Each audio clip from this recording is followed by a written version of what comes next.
December 29th, 2024, Muan International Airport, South Korea. The winter morning is deceptively calm. The sky is a piercing, cloudless blue. The air is crisp. Visibility is unlimited. It is the kind of weather pilots dream of. Sitting at Gate 4 is Jeju Air Flight 2216, a Boeing 737-800, registration Hotel Lima 8088.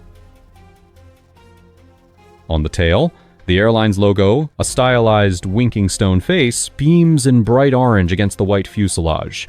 It is an image of vacation, of leisure, of the holiday season. Inside the cabin, 186 passengers are settling in. Families returning home after Christmas, students on winter break. They are listening to the safety briefing, fastening seatbelts, trusting that the machine and the men flying it are infallible. But inside the cockpit, a trap is already being set, not by a terrorist, not by a mechanic, but by biology. In the left seat is the captain, a veteran with thousands of hours. In the right seat, the first officer, younger, eager, trained to follow procedures to the letter. They are running the before takeoff checklist, flap set, auto brake RTO, transponder on. Everything is normal. The engine's two CFM56-7B turbofans are purring with the reliability that has made the 737 the most popular airliner in history. But there is a variable that no checklist can control: nature. Muan Airport sits near the coast. It is surrounded by wetlands. And on this particular morning, a flock of migratory teal ducks is resting in the tall grass near the end of runway 19. At 9:03 a.m., the tower clears Jeju Air 2216 for takeoff. Jeju Air 2216, wind 210 at 6, runway 19, cleared for takeoff. The captain advances the thrust levers. The engines roar. The aircraft surges forward. 80 knots, V1, rotate. The nose gear lifts off the concrete. The main gear follows. The 737 is airborne, climbing aggressively into the morning sun. And then, at 400 feet above the ground, chaos strikes. A series of sickening thuds hammer the fuselage. The aircraft shudders violently. From the control tower, the controller watches in horror as streaks of fire erupt from the right engine, engine number 2. The flock of ducks has been sucked into the high-pressure compressor. The delicate titanium blades are shattered. The engine is surging, coughing, and spitting flames. It is dying. In the cockpit, the startle effect hits the crew like a physical blow. The master caution light screams. The airframe is vibrating so hard the pilots can barely read the instruments. This is the critical moment. This is where training is supposed to take over. The Boeing 737 is designed to fly on one engine. It can climb on one engine. It can land on one engine. The procedure is clear. Climb to a safe altitude. Stabilize. Identify the failure. Identify. Verify. Feather. But the captain doesn't climb. He doesn't stabilize. He reacts. Overwhelmed by the noise and the vibration, his brain enters fight or flight mode. His eyes scan the engine display screens. He sees fluctuating numbers. He feels the yaw. And in a split second, he makes a decision.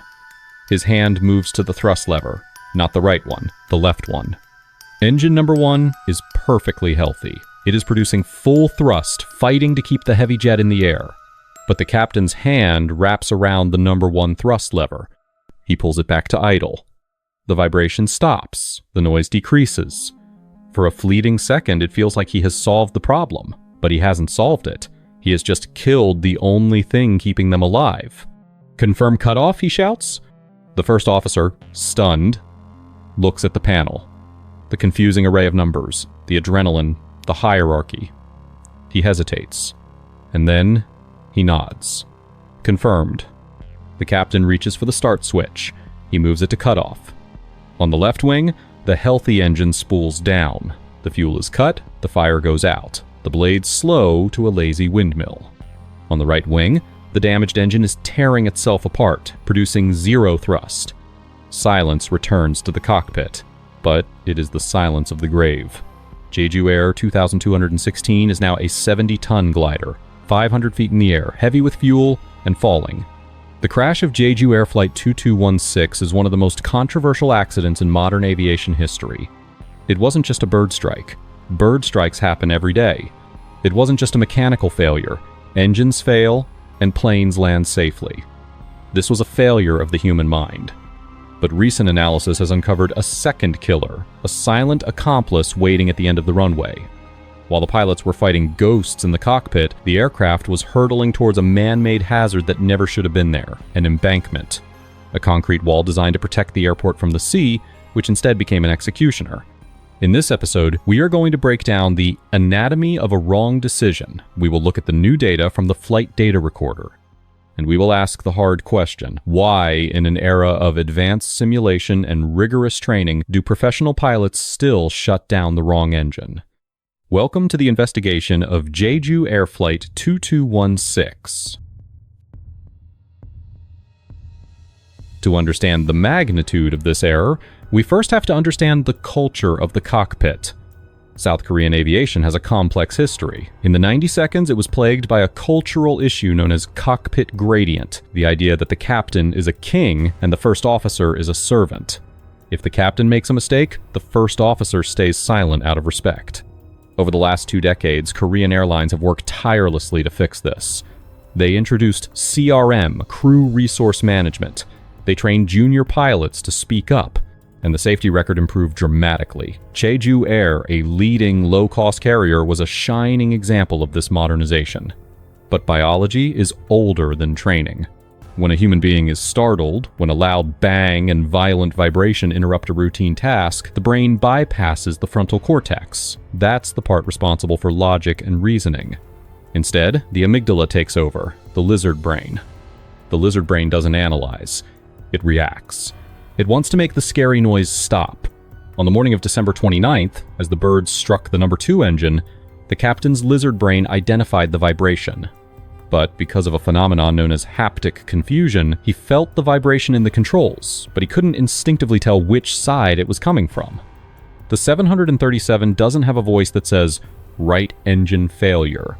It relies on the pilots to look at the small EGT gauges. But here is where the trap snaps shut. Normally, pilots are trained to sit on their hands, literally. In the event of an engine failure after V1, the rule is fly the airplane, navigate, communicate. You do nothing to the engines until you are at a safe altitude, usually above 1,000 feet. You touch nothing. You analyze. You confirm. But the captain of Flight 2216 broke the golden rule. He rushed. Why? Perhaps he feared the vibration would tear the wing off. Perhaps he thought he could save the engine. Or perhaps as CW. Lemoyne points out in his analysis, he was a victim of rushed memory items. He tried to perform a complex checklist from memory in under 3 seconds, while under extreme duress. He grabbed the lever that felt closest, and tragically, for reasons only known to his subconscious, he grabbed the left one. Back in the cabin, the passengers felt the shift. The roar of the takeoff climb suddenly vanished. The sensation of being pressed into the seat disappeared. Instead, there was a weightless, floating sensation. For a moment, it felt peaceful. But through the windows, the ground wasn't getting smaller. It was getting closer. In aviation, silence is not empty. It is heavy. For the pilots of Jeju Air 2216, the silence following the shutdown of engine number 1 is the sound of a death sentence. The Boeing 737-800 is a marvel of engineering, but without thrust, it is subject to the same laws of physics as a thrown stone. It has a glide ratio, but at 400 feet, that ratio is irrelevant. They don't have time to glide, they only have time to fall. In the cockpit, the realization is slow, then sudden. The captain pushes the thrust levers forward. Nothing happens. He looks at the N1 gauges. Engine 2 is destroyed, vibrating itself to death. Engine 1, the good engine, is spooling down, passing below the threshold where it can generate electrical power. The screens flicker. The cockpit darkens as the generators drop offline. The standby instruments pop up small backup dials that tell them what they already know in their guts. They are sinking at 2,000 feet per minute. Restart, the captain screams. He reaches for the start switch again, but a jet engine is not a car. You cannot just turn the key. It takes air to start an engine. It takes time. 30 seconds at least. They have 10. The first officer stares out the window. The runway is behind them. Below them is the marshland surrounding Muan Airport. But directly ahead, looming like a gray scar across the landscape, is the perimeter wall. It is an embankment. A raised concrete berm designed to keep the high tide of the Yellow Sea from flooding the airfield. To a civil engineer, it is a flood defense. To an aircraft sliding on its belly, it is a solid, immovable object. Brace, brace, brace. The command from the cockpit is cut short by the proximity warning system. Sink rate. Pull up. Terrain. Terrain. At 9:05 a.m., the fight ends. The impact is not a single event. It is a sequence of violences. First, the tail strikes the soft, muddy ground of the wetlands. It snaps off instantly, severing the rear pressure bulkhead. Rows 25 to 30 are ejected into the freezing mud. The main fuselage, now a headless spear, slams down onto its belly. The engines, or what's left of them, dig into the earth, acting like anchors. The wings flex and snap, dumping thousands of pounds of jet A fuel into the air. The aircraft slides. It tears through the reeds, screaming across the mud for 300 meters. Inside the cabin, the G-forces are survivable. The mud is doing its job. It is slowing the plane down. It is absorbing the energy. If this were an open field, this would be a miracle landing. People would walk away. The headlines would praise the captain's skill. But they are not sliding into an open field. They are sliding towards the wall. The nose of Flight 2216 hits the concrete embankment at 120 knots. Physics is unforgiving. When a hollow aluminum tube hits a solid concrete barrier, the tube does not bounce. It crumples.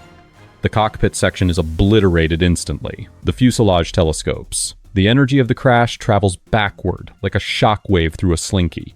Seats are torn from their rails. Overhead bins detach and become missiles. And then, the fire. The atomized fuel from the ruptured wings finds a spark, maybe from the scraping metal, maybe from the severed electrical looms. A fireball erupts, consuming the center section of the wreckage. The smoke is instantaneous. Thick, toxic, black smoke. It fills the remaining fuselage in seconds. For the survivors in the rear section, those who weren't ejected and weren't in the crush zone, the world has turned upside down. They are hanging in their straps. The air is unbreathable. And the only light comes from the inferno eating its way towards them. The first responders arrive within minutes, but the scene that greets them is apocalyptic.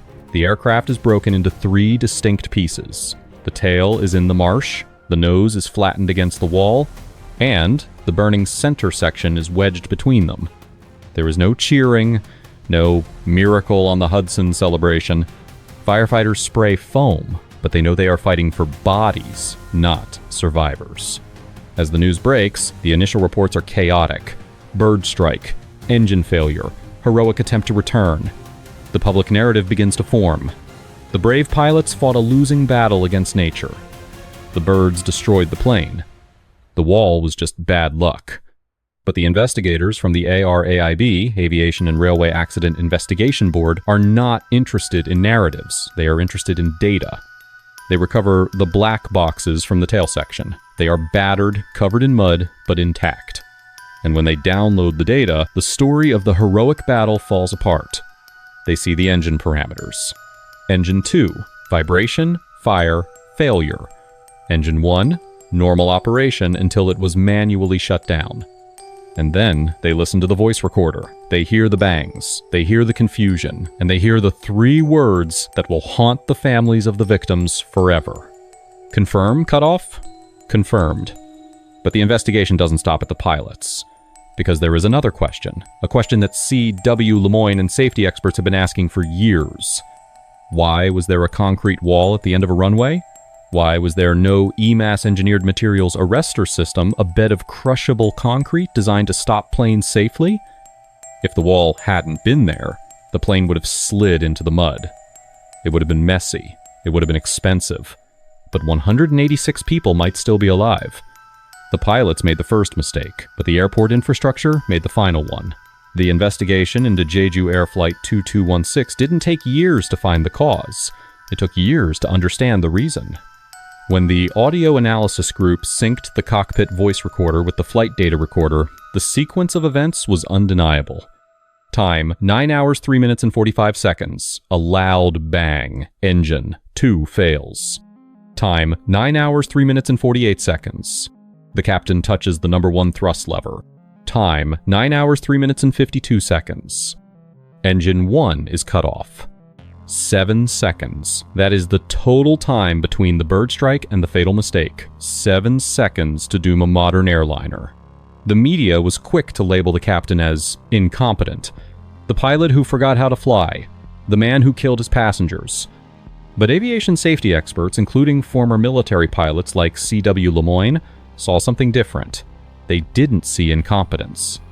They saw a physiological trap known as rushed memory items. In flight training, pilots are taught memory items, critical actions you must perform immediately without looking at a checklist. Fire. Loss of cabin pressure.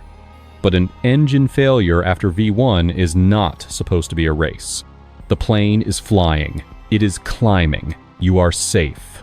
The captain of Flight 2216 fell victim to a brain short circuit. The stress of the bang spiked his cortisol levels. His brain demanded action. Do something. Do it now. He tried to run the engine failure script in his head, but because he rushed, he skipped the most important step, identification. He felt the plane shaking. In a 737, when the right engine surges, the plane yaws right, but the vibration can feel like it's coming from everywhere. He grabbed the left lever because, in his panicked mind, he simply mapped bad noise to left hand. And what about the first officer? Why did he say confirmed? The investigation revealed that he wasn't confirming the correct engine. He was confirming the captain's authority. When a senior captain shouts, "Confirm," cut off while the plane is shaking violently, a junior pilot's instinct is to agree, not to debate. It was a failure of CRM, crew resource management, but it was also a failure of basic human biology. However, the updated report released this year shifts the spotlight to a second culprit, the airport itself. Muan International Airport is built on reclaimed land. The runway ends near the water. To protect the land, they built a concrete seawall. Investigators calculated the slide trajectory of Flight 2216. If that wall had not been there, or if the airport had installed an EMAS, an engineered materials arrestor system, the outcome would have been radically different. EMAS is like a runaway truck ramp for airplanes, a bed of crushable concrete blocks that collapses under the weight of aircraft tires, stopping the plane safely and quickly. If Flight 2216 had hit an EMAS bed, it would have bogged down, it would have stopped. The fire might still have started, but the fuselage would have remained intact. People would have evacuated. Instead, they hit a solid concrete wall. The airport authority argued that EMAS was too expensive for a regional airport. They saved $5 million on concrete, and it cost 186 lives. The legacy of Jeju Air 2216 is twofold. First, it has revolutionized pilot training in Korea and across Asia. Simulators now drill a new mantra into pilots: sit on your hands. If the engine fails and you are flying, do nothing. Take a breath. Count to 3. Identify the dead engine. Put your hand on the lever. Ask your partner to verify. And then, only then, kill it. Second, it has forced a review of runway end safety areas worldwide. Airports with seawalls, cliffs, or highways at the end of their runways are now under pressure to install EMAS. The argument that it is too expensive is no longer acceptable in a post-2216 world. The tragedy of Flight 2216 is that it was a chain of survivable events that turned fatal. The birds were survivable. The engine failure was survivable. Even the wrong engine shutdown was arguably survivable if they had glided into an open field. But when you combine a rushed human decision with an unforgiving concrete wall, you run out of margins. Aviation is safe because we learn from the ashes. But some lessons are harder to swallow than others. The next time you fly, and you hear the engine spool back after takeoff, know that the silence is normal. But for the families of Flight 2216, the silence will never be broken. I'm Kevin. Fly safe.